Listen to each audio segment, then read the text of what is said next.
Okay, good evening, everybody. Thank you for joining us. Please indicate if you can hear loud and clear. You can use the chat window to type your response with me.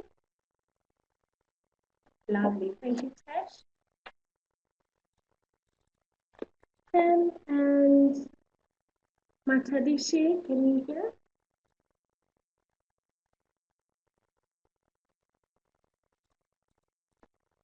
Sam and Matadishi, are you there?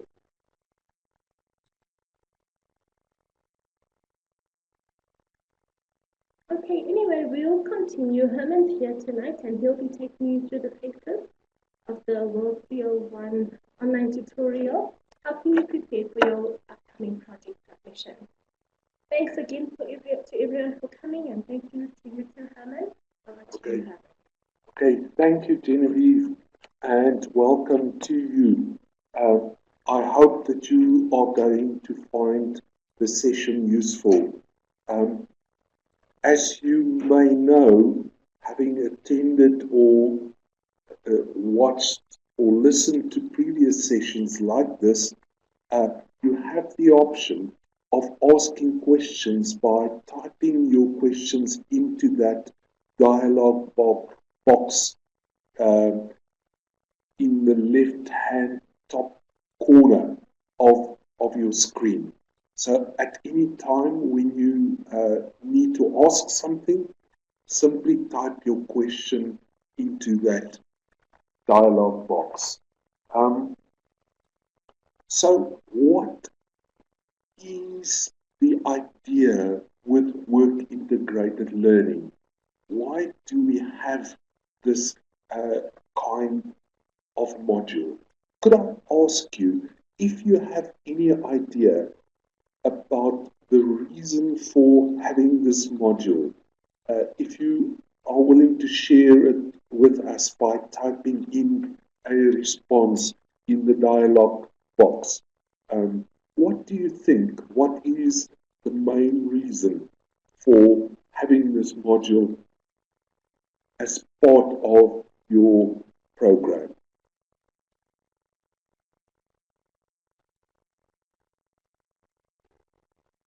Anybody willing to take the opportunity to respond? Maybe tell us what you think.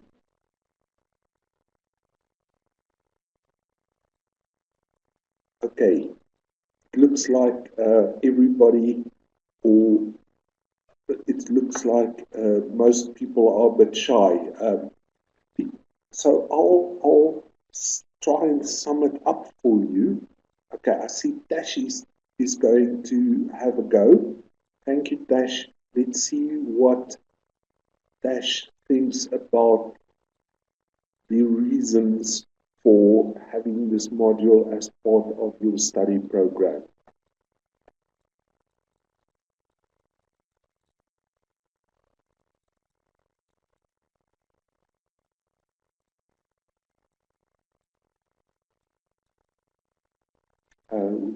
Just waiting for Dash to type in the response there.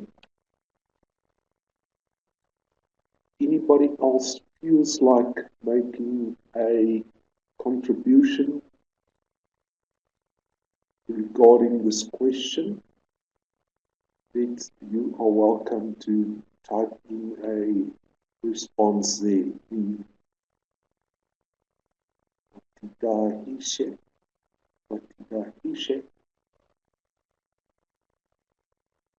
It's also typing. That's brilliant.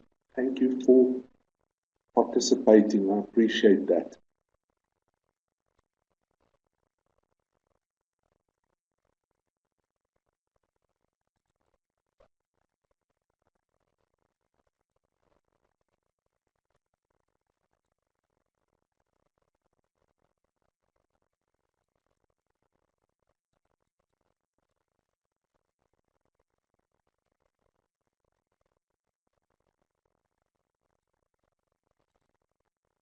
Okay, we are just waiting for Dash to finish with a contribution on this one. So this is work integrated learning. It's normally a module which you are required to take in your third year of study. So for many of you, this will be one of the last modules you complete before you receive your qualification. So it's a good thing to think about reasons why we are doing it.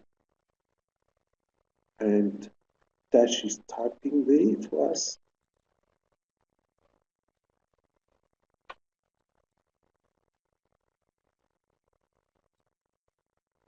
Oh, brilliant. Dash is saying that I'm not sure if Dash is male or female, so I hope I'm assuming that you are female. I hope female, yeah, okay. Dash says that she originally thought it was just an opportunity to get feedback on your IMM experience.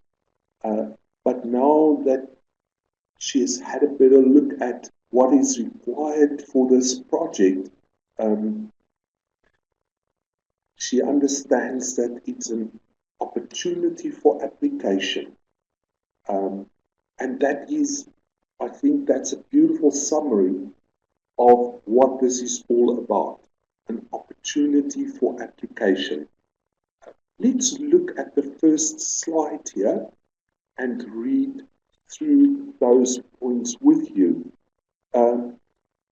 It's an opportunity to think back about all the modules that you've completed so far as part of your program.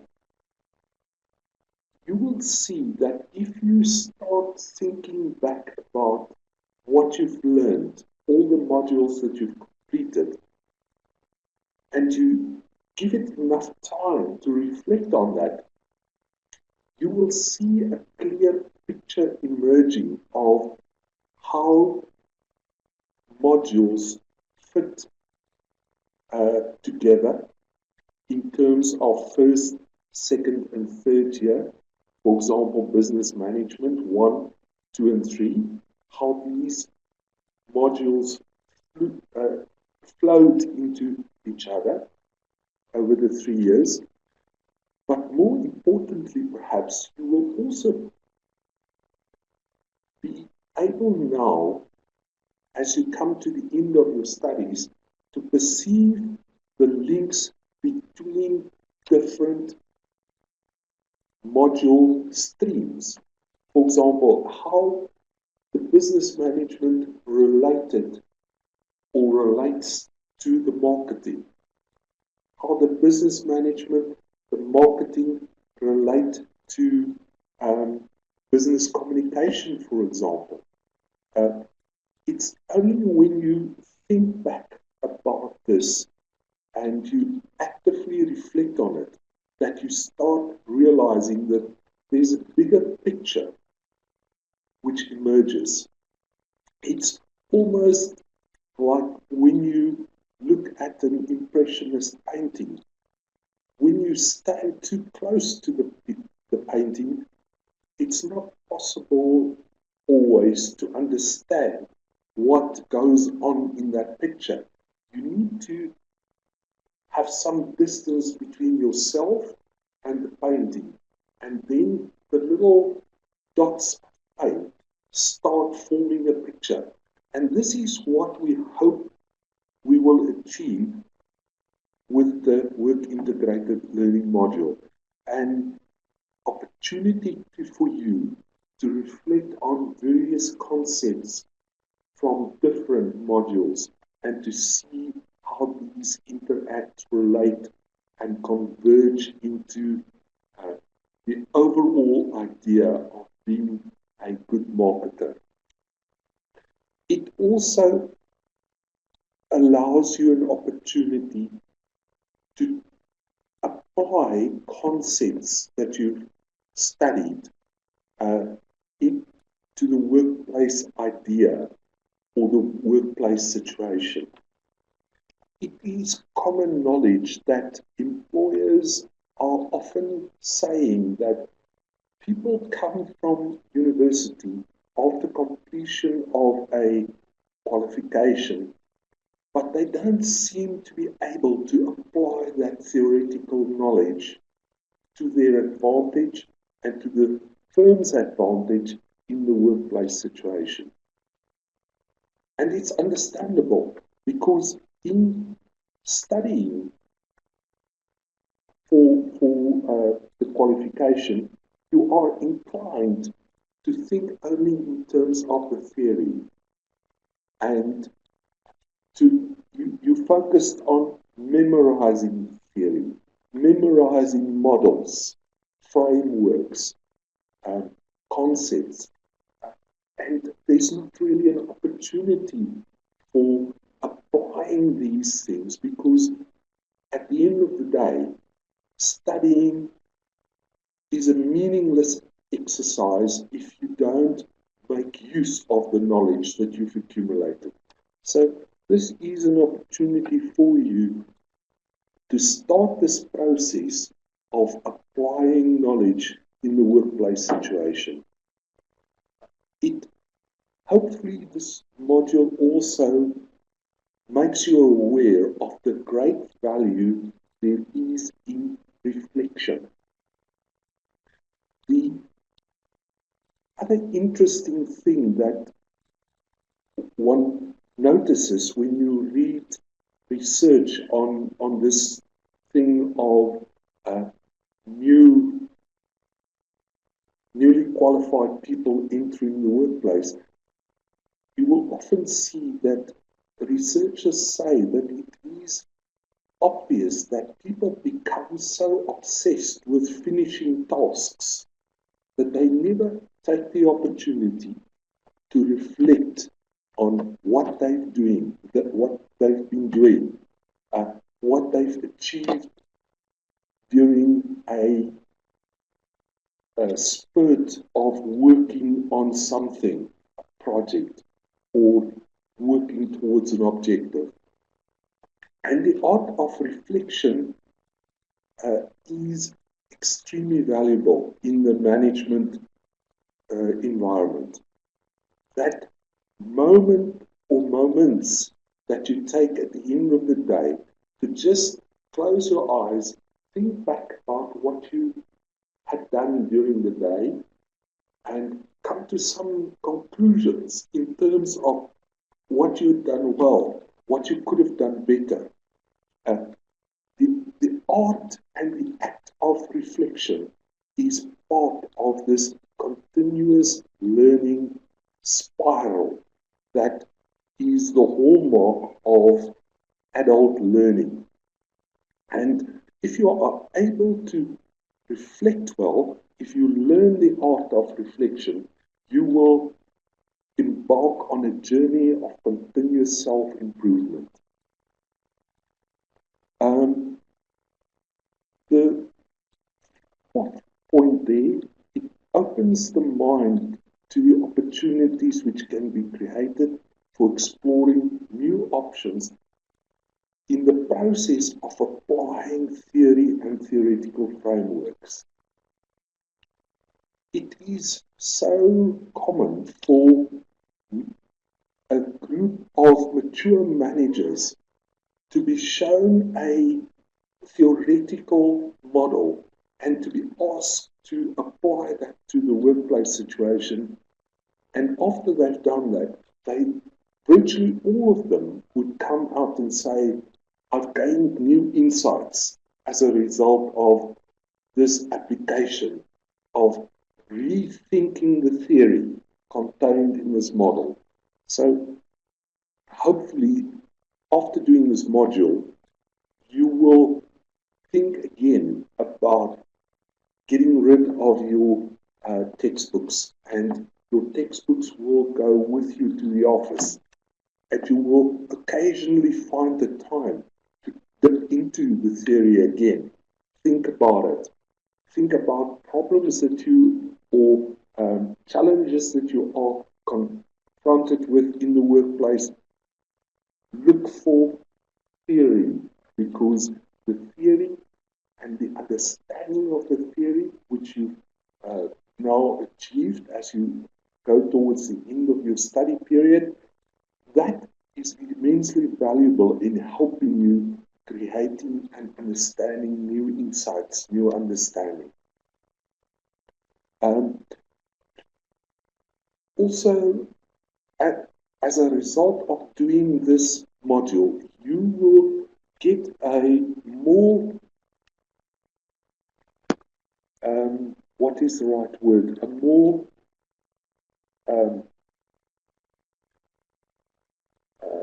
active grip, I would say, on the level of complexity which is inherent in the workplace.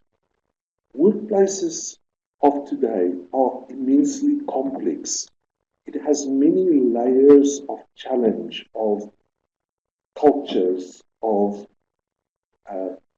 own personal agendas, of political maneuvering going on in almost every workplace that you walk into nowadays. And we can only assume that this level of complexity will deepen into the future. Essentially, what I'm trying to say is that I hope this module will also help you understand that there is no such thing as an obvious solution. Solutions are almost always things that need to be applied with understanding of for the complexity in which they are being thought of. So those are some of the objectives with this module. The reasons for these objectives, I think I've touched on some of them. The fact that it helps you to start thinking in terms of practical application, and practical application is something that employers is looking for. It helps you with the whole idea of reflection and of making reflection part of your daily management task, which will help you in terms of ongoing self-development. And the ideal of ongoing development and improvement in management skills and business process require a few essential skills which are inherent in this module. These skills are reflection, application, problem analysis, and the ability to recognize complexity, analyze complex situations, and to act on the results of the analysis. And I end this background thinking on the module with a reminder of something which I've said earlier, that the reflective mode of management is unfortunately not often used and applied.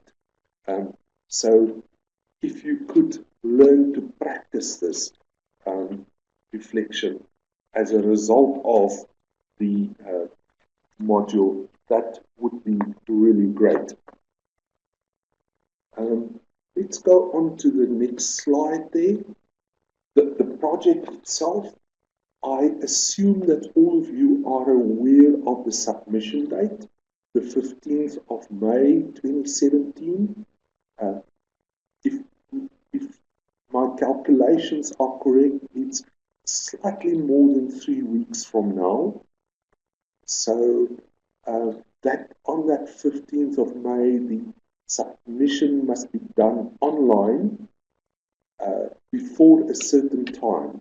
I'm not sure of the time. Perhaps if one of you is on top of that, you wouldn't mind sharing with us in that dialog box the time at, by which you, or the stipulated time by which you need to submit this online.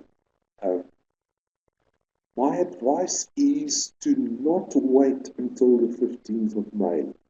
See if you can't submit it the day before, because it is inevitable that students find at the last moment that the online submission process is a little bit more time consuming and a little bit more complex than they had thought initially.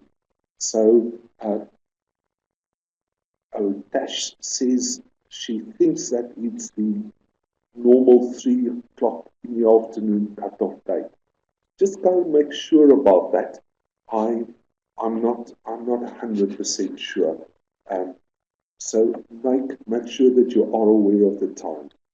This document or this project must be submitted as a single document.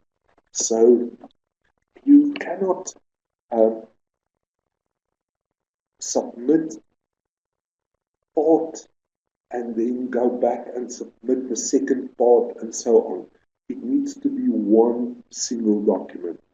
The document must contain citations or in-text citations, depending on how you refer to it, and there must be a reference list on the last page. That is an immensely important requirement. Overall, you need to write this in a style which recognizes the need for an academic framework. So you need to write in the third person, you need to write in an academic style which uses course concepts, course ideas, the language of the different modules which you have already completed must be reflected in this document. The last point there is just to remind you that there is negative marking applied to this document. What does this mean in simple everyday language? It means that you may get 80 or 90% for the content, for the answers that you've given, but then you could have marks deducted for failure to use structure in your answers, failure to number your answers, failure to use in-text citations, or failure to do the reference list at the back according to the Harvard referencing style. So it is really important that you should give attention to those things, because it is always so sad to see people who get 75 or 80% for the project, but then there is negative marking which has happened, so marks need to be deducted, and suddenly you are just passing with 65%, whereas you could have had the full mark which you obtained if you had just used the guidelines in terms of structure, citations, and the reference list.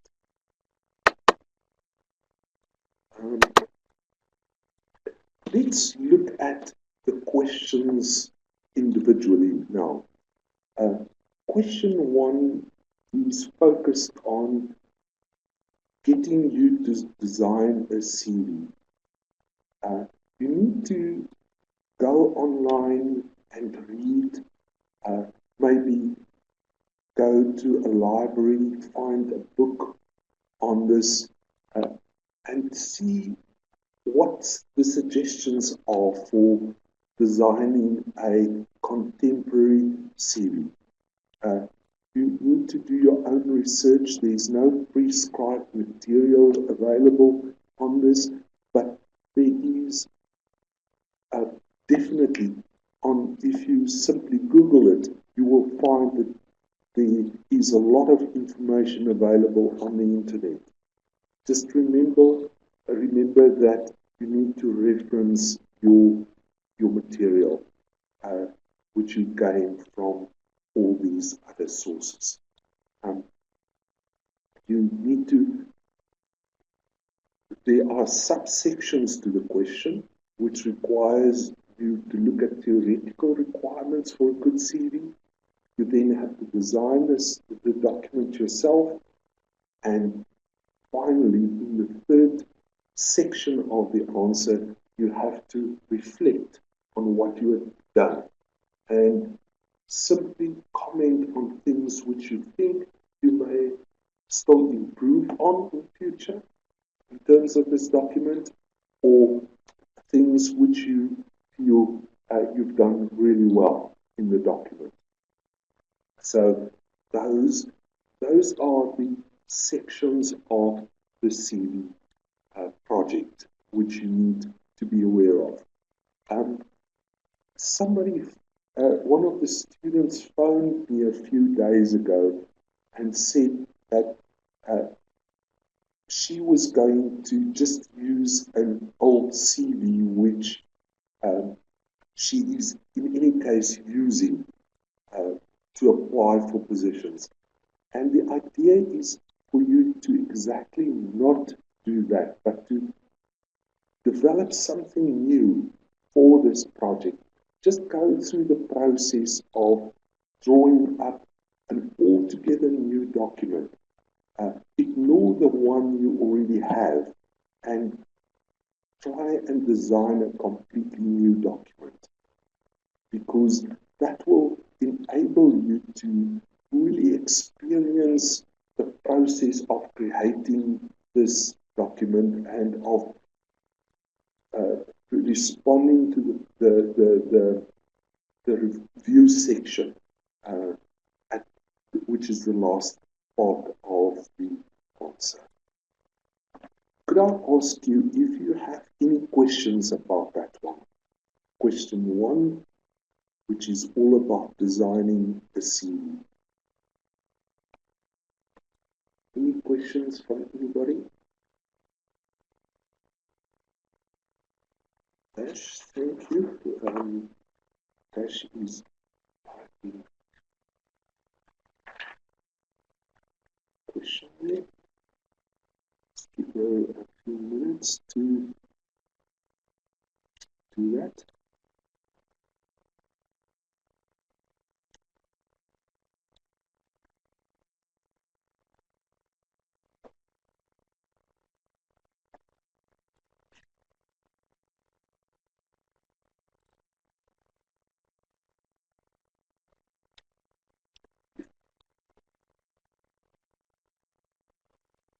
Dash, I would definitely advise you to do a cover page as well. You have to think in terms of how would a CV look which you are using to practically apply for a position. And normally that CV would have a cover page, and I would therefore recommend that you do use a cover page for this as well. Just as a word of advice, perhaps you've also noticed that there are people who go a bit overboard with creating this cover page. There are all sorts of fancy lettering and pictures and funny things on it. Just try to steer clear of that type of thing and keep it as a formal document with simplicity and a good, strong structure. Don't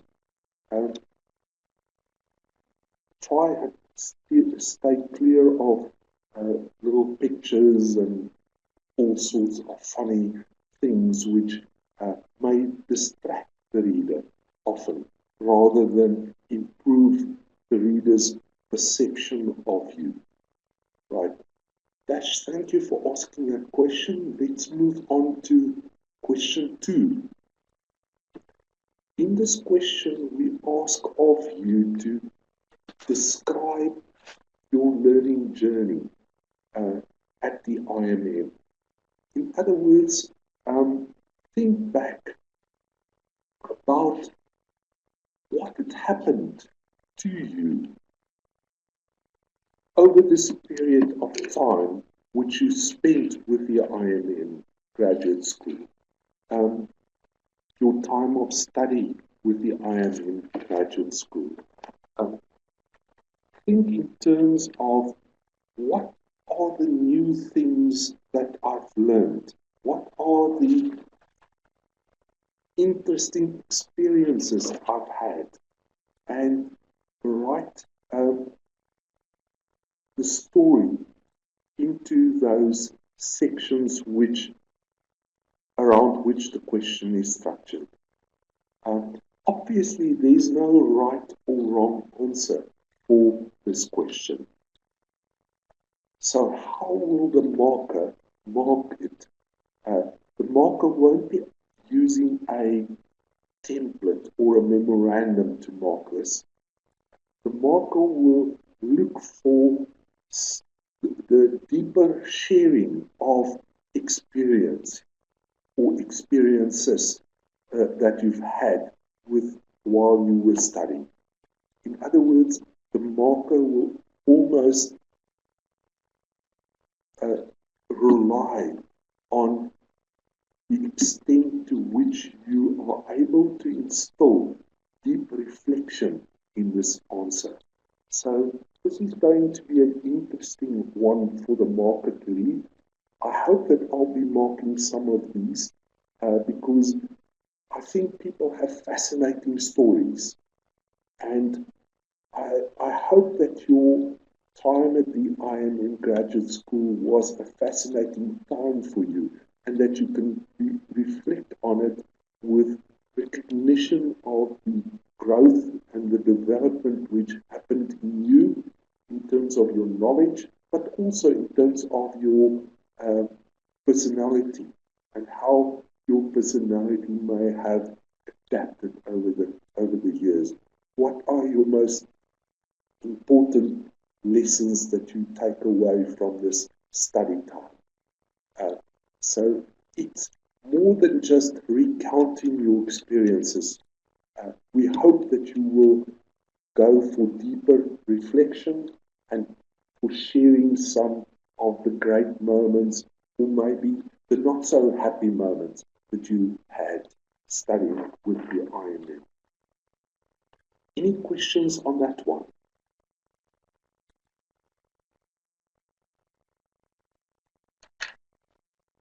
Or is that clear and we can move on? See no questions there. Right. Let's look at question 3. Now, this question doesn't count much. It's only up for 10 marks there. So it's not a lot, but you need to be quite careful in answering the question because it asks for very specific things. And, you know, it's almost like a speech. If they tell you to make a speech at a ceremony or at a birthday party or at a wedding, the longer they allow you to talk, the easier it is to prepare for the session, for the speech. But short speeches require a lot of preparation and practice. And with this question, the same rule applies. There are only 10 marks available, but you need to be sure that you know what you're doing when you answer this question. It essentially asks of you to choose a model from a list which we give you, there are 4 possible models that you can choose from, and you need to apply it to a situation, a workplace situation, or if you're not working yet, if you're a full-time student, you can apply it to another type of situation, possibly to a social club that you belong to a church group you belong to, or a drama society situation of which you were part. It's it's fairly wide open in terms of the type of situation you prefer to use, but you need to make sure that you are able to apply that model to the situation and that it is a coherent and logically unfolding piece of writing which you do there. For question 3, it's if you once you've done this, once you've answered this question, you are likely to say to yourself, wow, that was a lot of work to do for so few marks. But it's an interesting exercise, and I hope you will also enjoy doing it. Great. So that was question 3. Any questions on that question? Anything you would like to ask or get more clarity on? Just giving you a minute or 2 to look at that and think of perhaps something you would like more clarity on.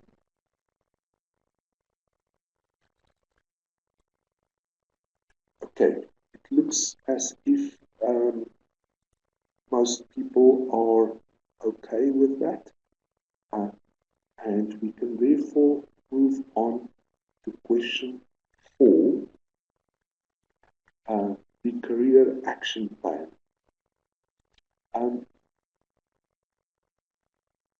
Most people, when they come to the end of their careers, reflect on their careers and think to themselves that they should have been more active in managing their careers.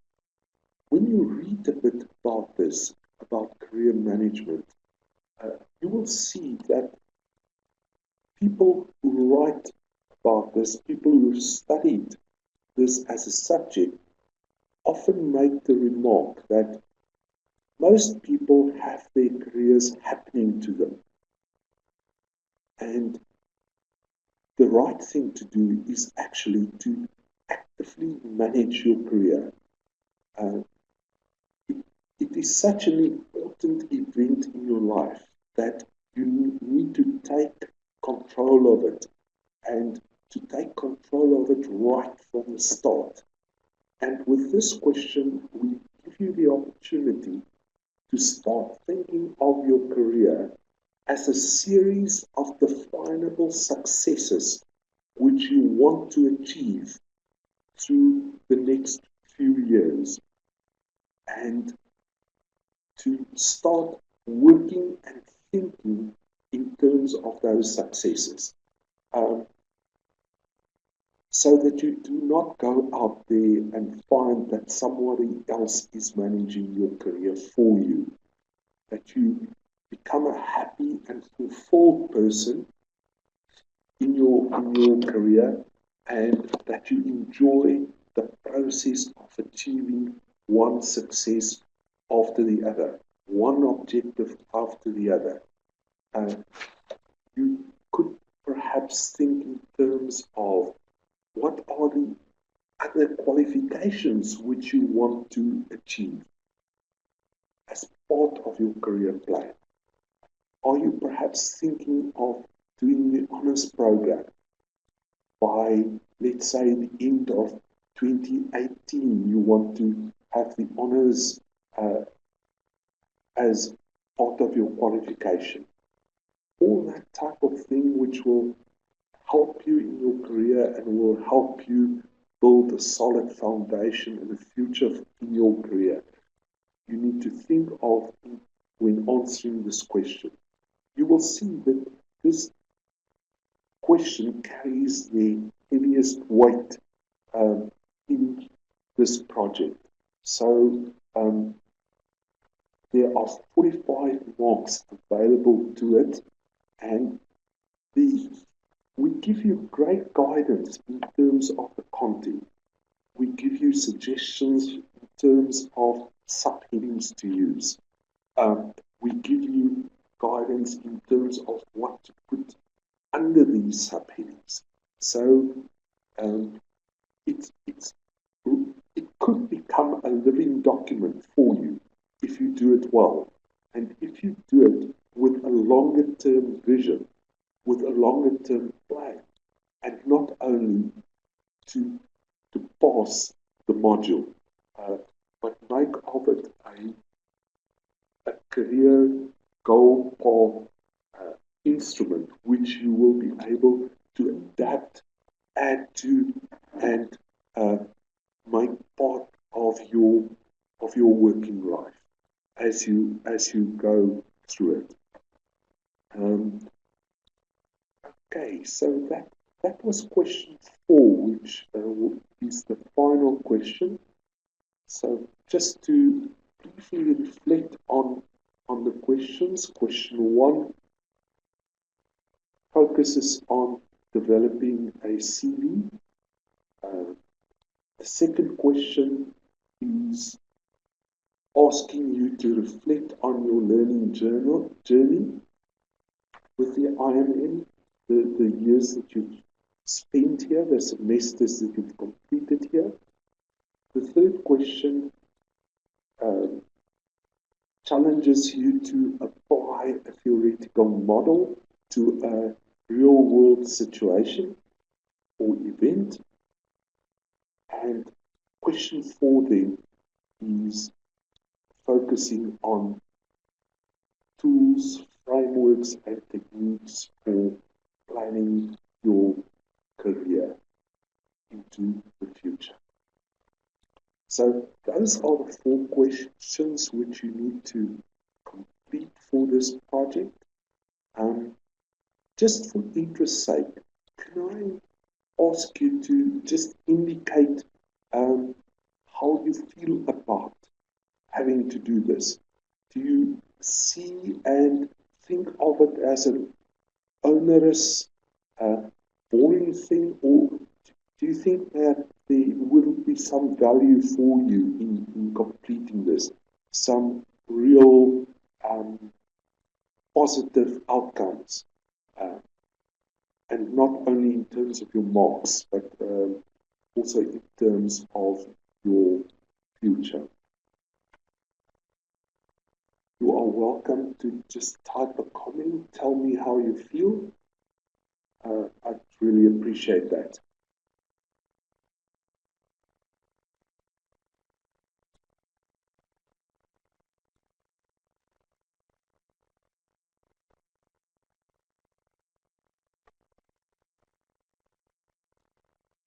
She's typing. Hopefully more people will feel inclined to make a comment. That would be really great.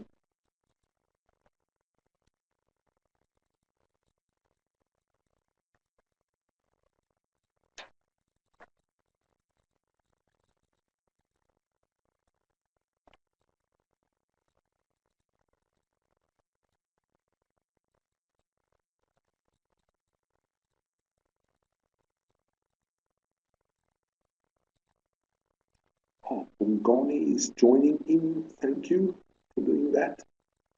Also typing away.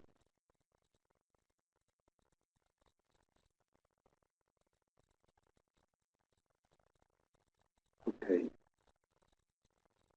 Dash is saying something very positive. She feels that it will give a better perspective uh, about where she wants to be in the future. Um, you may have the idea about where you want to go with your life and with your career in your head, but writing it down helps you to make it real. That's a really valuable comment. Uh, and it is so true. You remind us of the fact that there is almost a commitment that you make to yourself when you write this down, when you write your objectives down, uh, when you write the target dates down. Um,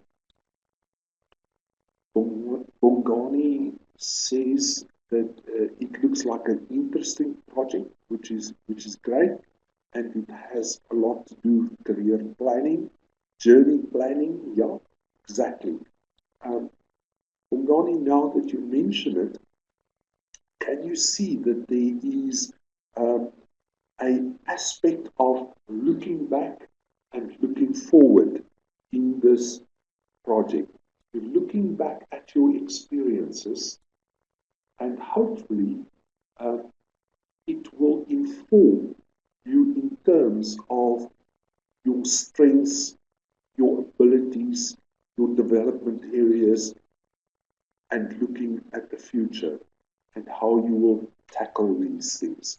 Um, the, the I don't know if there are any readers amongst you of Greek mythology, but there's this uh, what is it? A story about Janus, the god who could look to the future and look back at the same time. So it's something like that. A Janus project for you, and it will hopefully be a good experience, Bongani. I hope so. Um, I, I, sorry. I hope you will enjoy doing it.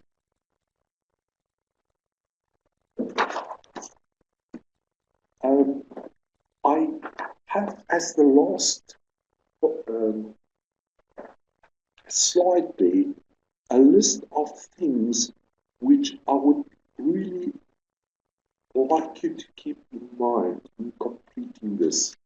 Um, make sure that you are fully on board in terms of what each question is actually asking you to do.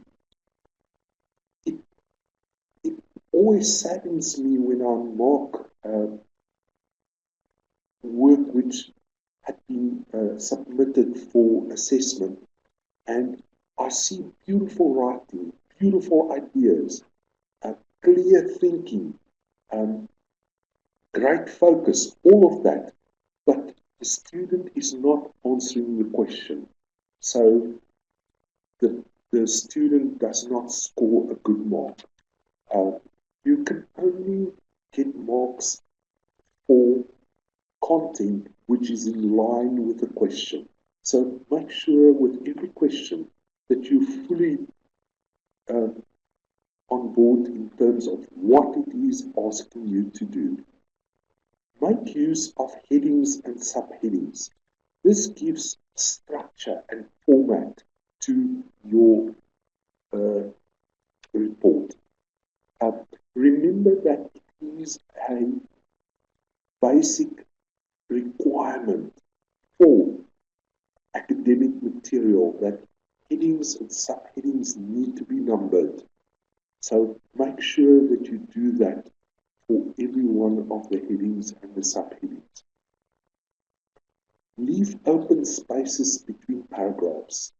You might think it's a superfluous comment to make, but I've just finished marking the batch of assignments again, and you won't believe me when I tell you that there are many students who hand in material for assessment consisting of a full page just solid words, and nobody can read that sort of thing and understand it and comprehend it fully. Uh, Leave space between paragraphs.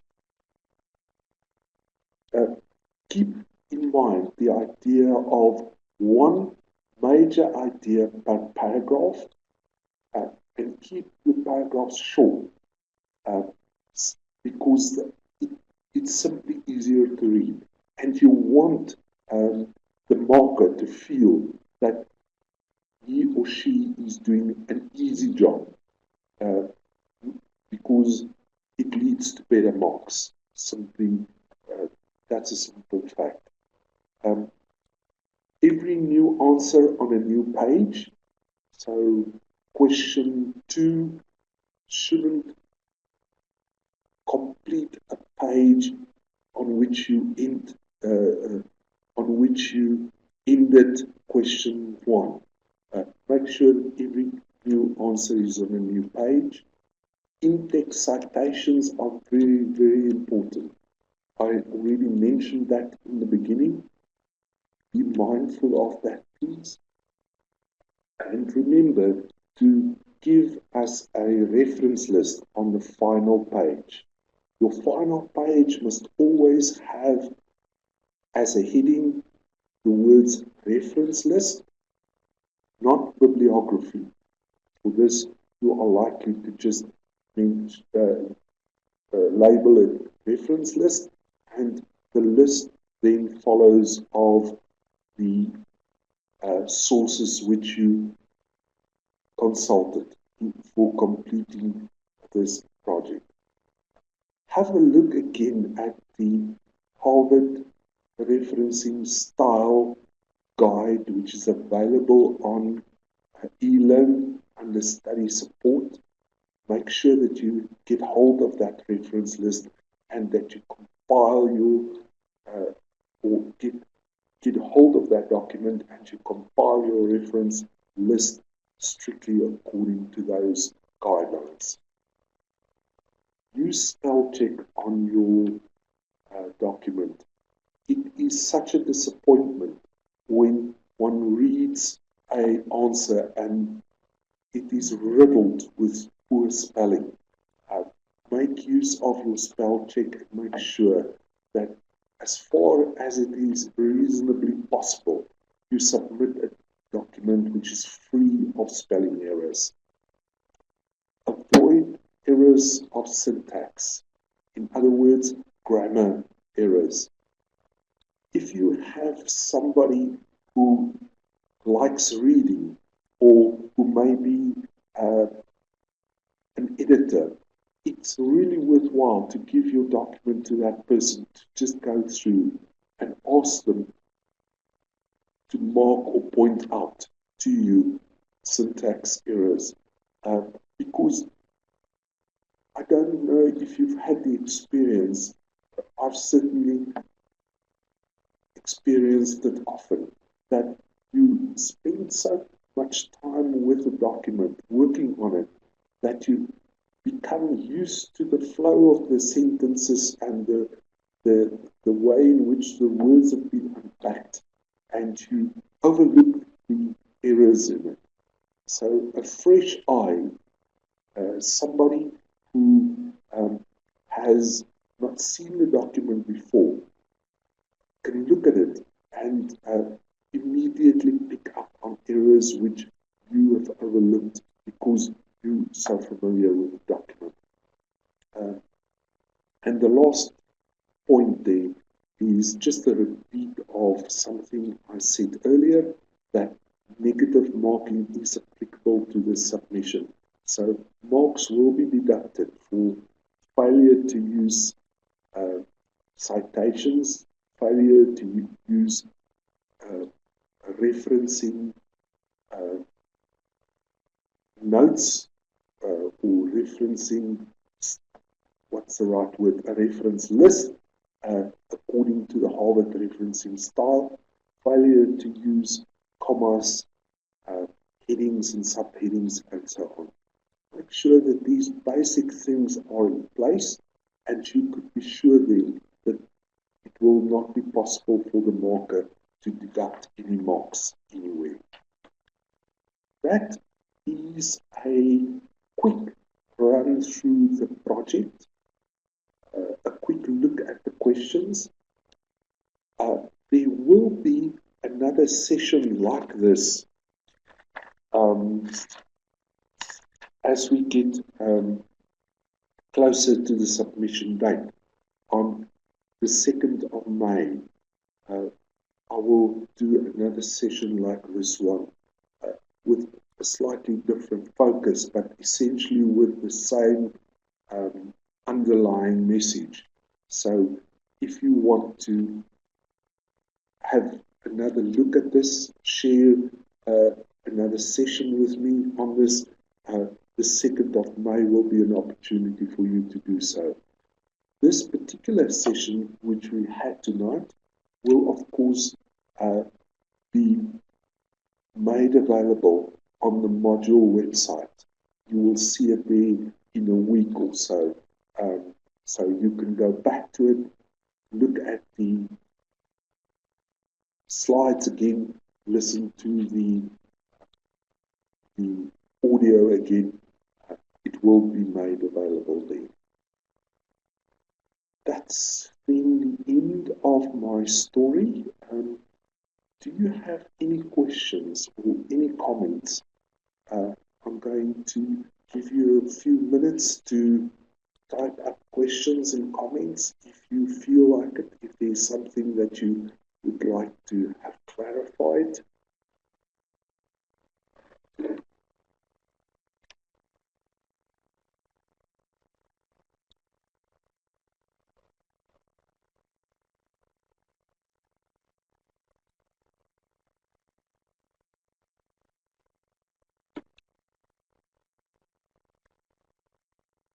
See Dash is typing a question or a comment there.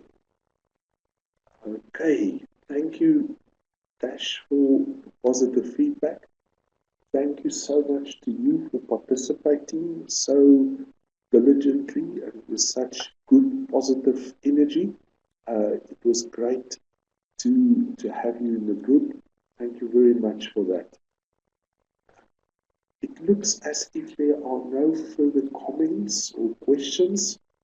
So all that I can do then now is to say good night to you.